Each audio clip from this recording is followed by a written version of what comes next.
So, you've bought the watch you wanted and threw the manual away, just like any respectable person would, but now you're wondering, why is the crown in your palm?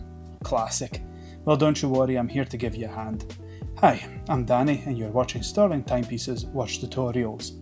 In this episode, we will look at setting up a watch. It is relatively a simple thing to do depending on the watch type and its potential complications.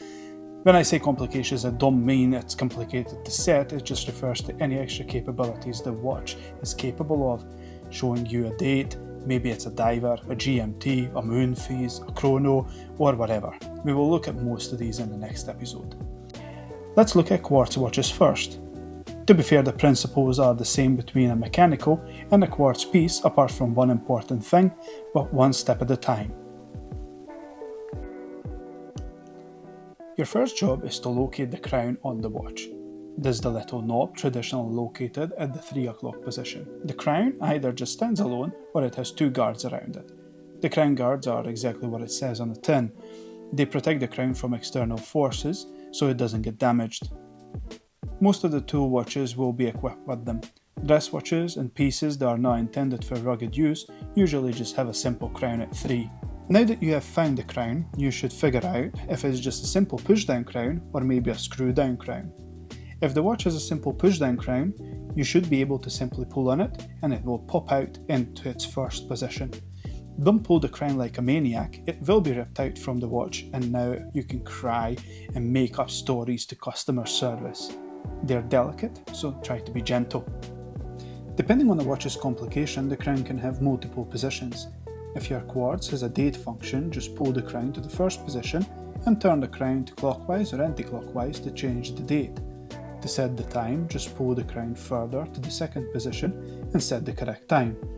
I usually use the clock app on my phone to set and synchronize everything. I mean, you got here in life so far, so I'm pretty sure you can handle this quite easy.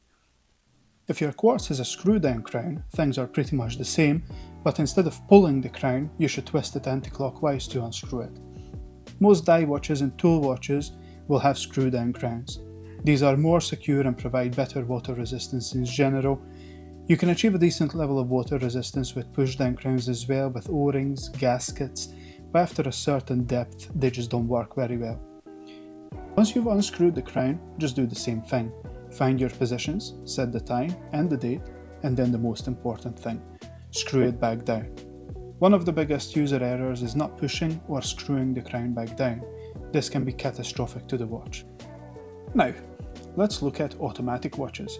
For the most part, we are doing everything the same way, however, we have to potentially recharge our mechanical watch if it has stopped after a weekend of not being used.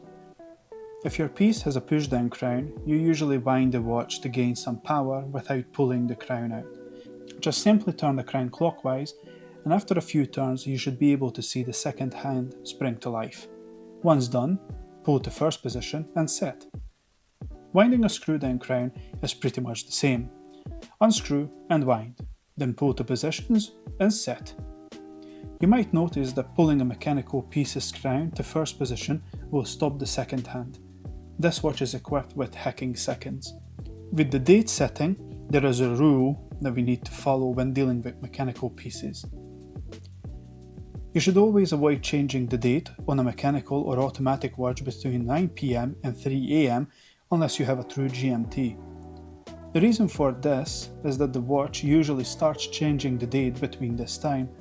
Depending on the watch's movement, the date won't necessarily turn at midnight. Might be a bit later. The time for the gears to complete this action can take some time. If you were to turn the date wheel when the motion is already in place, you could damage the movement inside. It's also a good idea to set the date one day before the date you actually want, then turn the hands through the next 24 hours so you can compensate for the midday. Happened to me a few times when I had a date change at midday. It's an easy mistake to make. Depending on the make of your watch, you may or may not have a quick set date, and you might need to change the time to change the date, but luckily these pieces are quite rare these days. Hope this info was quite helpful, and now you know how to set your new watch. And remember, if in doubt, just check the manual. There's no shame in it. Until the next time, see yous!